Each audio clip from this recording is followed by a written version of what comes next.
வணக்கம் மாணவர்களே, எமிலிருந்து உங்கள் தரன். இந்த காணொளி ஒருக்கா பாருங்கள், அதுக்கு பிறகு வந்து இந்த வீடியோக்குள்ளே போவோம். எங்களுடைய இந்த விகாரை விடயமாக இன்னும் பல விகாரைகள் இரணைமடுவில் கட்டப்பட இருப்பதாக தெரிவிக்கப்பட்டுள்ளது. இனிமேல் புதிதாக கட்டப்படுகின்ற விகாரைகளை சற்று சிந்தித்து பொதுமக்களுடைய காணிகளில் தயவு செய்து கட்டாமல் அதை அரசாங்க காணிகளில் கட்டுமாறு அன்புடன் வேண்டிக் கொள்கிறேன். அது இனிமேல் புதிதாக கட்டப்படுகின்ற விகாரைகளை சற்று சிந்தித்து பொதுமக்களுடைய காணிகளில் தயவு செய்து கட்டாமல் அதை அரசாங்க காணிகளில் கட்டுமாறு அன்புடன் வேண்டிக் கொள்கிறேன். அதை அரசாங்க காணிகளில் கட்டுமாறு அன்புடன் வேண்டிக் கொள்கிறேன். கேட்டீங்களா? என்ன சொல்கிறார்? நீங்கள் வாக்களித்த யாரெல்லாம் வாக்களிச்சிங்களான்னு தெரியல. அந்த வாக்களித்த மக்கள் அதோட வந்து உங்களுக்கே தெரியும் யார் யாரெல்லாம் இவருக்கான பரப்புரையை வந்து சோசியல் மீடியாவில் செய்திருந்தார்கள் என்று உங்களுக்கு வடிவாக தெரியும். இப்போ மறந்திருப்பீங்கள் என்றாலும் வந்து உங்களுக்கு வடிவாக தெரியும். நாங்கள் படித்து உங்களுக்கு சொன்னோம். இது வந்து ஒரு உளவுத்துறைண்ட இவர் வந்து ஒரு உளவுத்துறைண்ட அம்பண்டும் இது வந்து எங்களுடைய இனத்துக்குள்ள வந்து குழப்பத்தை ஏற்படுத்துறதுக்காண்டி கொண்டு வரப்பட்ட சகுனி என்றதையும் வந்து நாங்கள் வந்த உடனே வந்து தெளிவாக உங்களுக்கு சொல்லியிருந்தோம். எதுக்காண்டி இவர் இறக்கப்பட்டார், பொது வேட்பாளருக்கு எதிராக வந்து இவர் முதல் தடவை கருத்து தெரிவிக்கும் போதே இவர் யாருன்றதை வந்து உங்களுக்கு தெளிவாக வந்து நாங்கள் சொன்னோமோ இல்லையோ? சொன்னோமோ இல்லையோ? கேட்டிங்களா? ஏன் நீங்கள் கேட்குறீங்கள? நடிகர்களை நடிக்கிறாக்கள் உங்களை ஏமாத்துறாக்களை சீமான் போண்டு அர்ச்சனா போண்டு உங்களை ஏமாத்துறாக்களை நம்புகிற நீங்கள் வந்து ஏன் வந்து உங்கள் இனத்துக்காண்டி உண்மை சொல்கிறாக்களை உண்மையை உரத்து சொல்கிறாக்களை வந்து நீங்கள் மதிக்கிறீல? ஏன் இது இதன்றீல? அதான் உங்கள்ட்ட இருக்கிற இது வந்து உங்கள்கிட்ட தவறு. இப்போ வந்து அனுபவிக்கிறீங்களா? இல்லை அவன் என்ன சொல்கிறான்? அரசு காணியில் வந்து விகாரையில் கட்ட சொல்லி ஒன்றாம் விகாரையில் வரப்போது அந்த விகாரையில் வந்து பொதுமக்கள சொத்துல இதெல்லாம் வந்து பொதுமக்கள காணியில் கட்டாமல் அரச காணியில் இருக்கல்லோ அதில் கொண்டே புதுசாக கட்டுங்கொண்டு ஓப்பனாகவே சொல்கிறான். அப்போ இந்த செருப்பு இருக்குல்ல, செருப்பு எடுத்து யாரெல்லாம் அவனுக்கு வாக்கு போட்டிங்களோ நீங்கள் உயிரோடு இருக்கிறதே வேஸ்ட். ஆனால் செருப்படுத்து இப்போ அது குறைஞ்சபட்சமாக வந்து செருப்படுத்து உங்களுக்கு நீங்களே அடித்து கொள்ளுங்கள். அதே மாதிரி இந்த வனுக்கண்டு டிக்டாக்ல நாங்கள் சொல்ல டிக்டாக்ல காணொலி போட்ட மட்டும் இல்லை, நாங்கள் இவனுக்கு எதுக்கும் போது எங்களுக்கு எதிராக வந்து காணொலி போட்டார்களே சில பேர். யாருன்னு உங்களுக்கு தெரியும்? அவர்களுக்கான காணொலியை நாங்கள் போட்டிருக்கிறோம். அவர்களும் இவனுக்கு நாங்கள் சொல்ல கேட்காமல் யாரெல்லாம் சீமானுக்கு காணொலி போட்டார்களோ, யாரெல்லாம் அனுராக்கு காணொலி போட்டார்களோ அவர்கள் தான் அர்ச்சனாக்கும் காணொலி போட்டார்கள். எல்லாம் வந்து ஒரே லிங்கில் இருக்கிற ஆக்கள் அண்டு எப்படி உளவுத்துறை வந்து இவர்களை கையாளுதுன்றதும் உங்களுக்கு நாங்கள் தெளிவாக சொல்லியிருந்தோம்.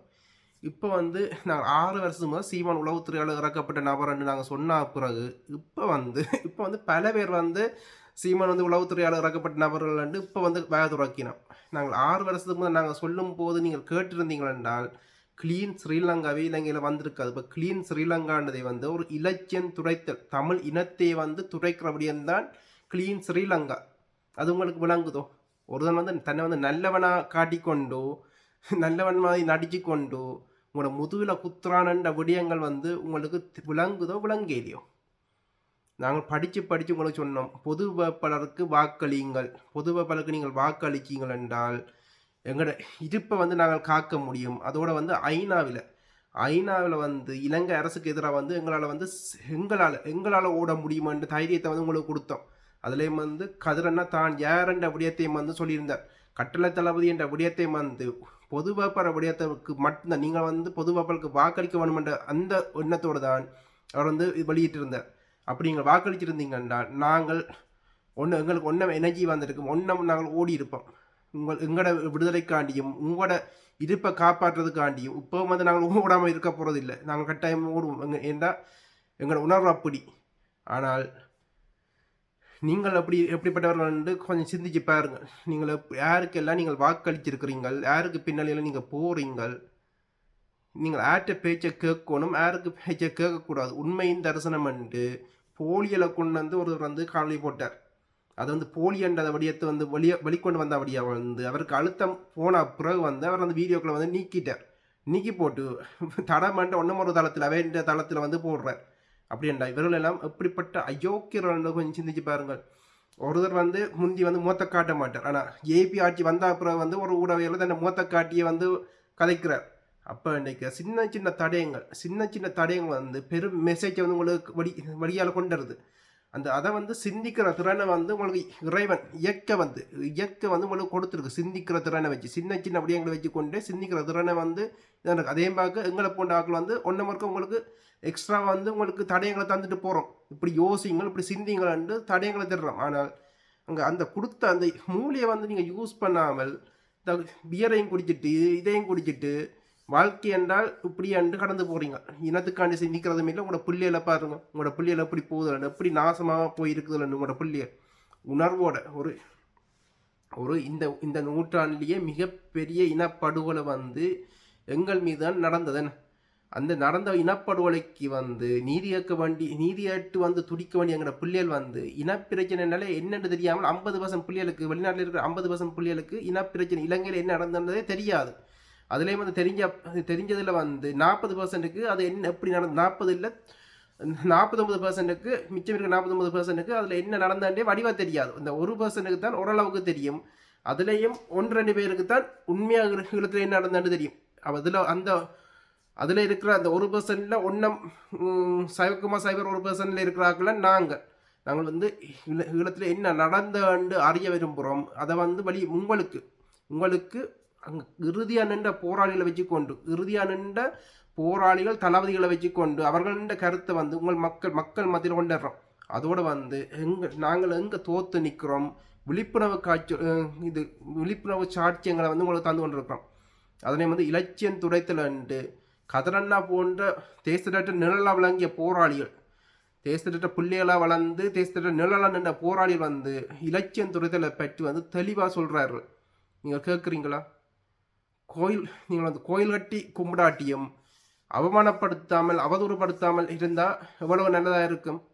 இந்த கருத்தில் மதித்தால் எவ்வளவு நல்லா இருக்கும். ஆனால் நீங்கள் யாரை மதிக்கிறீங்கள்? கழிவுகளையும் ஊத்தியலையும் ஒழுக்கமற்றவர்களையும். போராட்டம் என்றால் ஒழுக்கம்.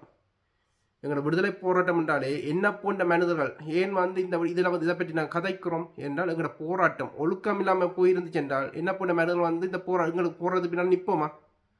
சிந்தியுங்கள். எங்களோட போராட்டம் ஒழுக்கமாக இருந்தபடியத்தான் என்ன போன்ற மனிதர்கள் வந்து இப்போவும் வந்து நாங்கள் கதைக்கிறதுக்கு காரணமே வந்து இந்த ஒழுக்கமிக்க போராட்டம்.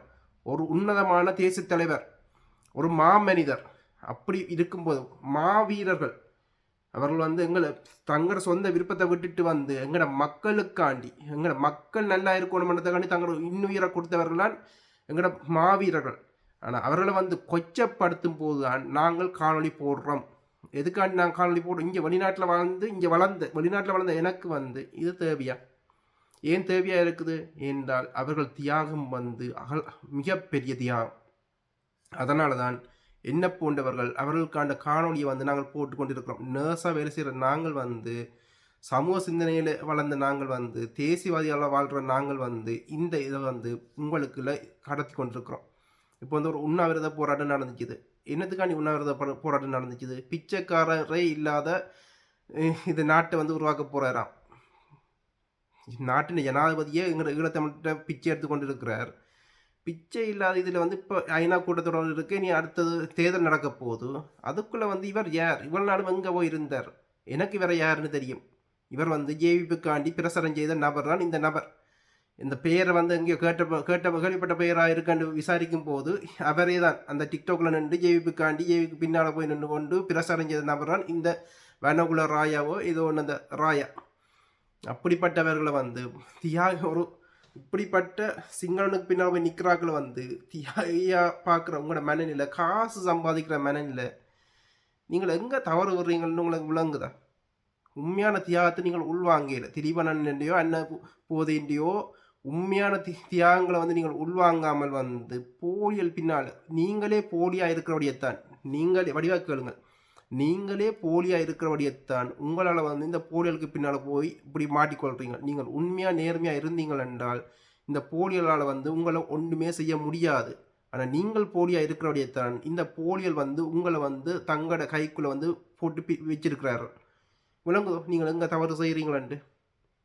இதான் இந்த இது சிந்தியுங்கள். தையட்டி விகாரை பற்றி கதைக்கணும் என்றால் அது வேறொரு காணொலியில் வந்து வடிவ கதைப்போம். மீண்டும் ஒரு வீடியோவில் சந்திப்போம்.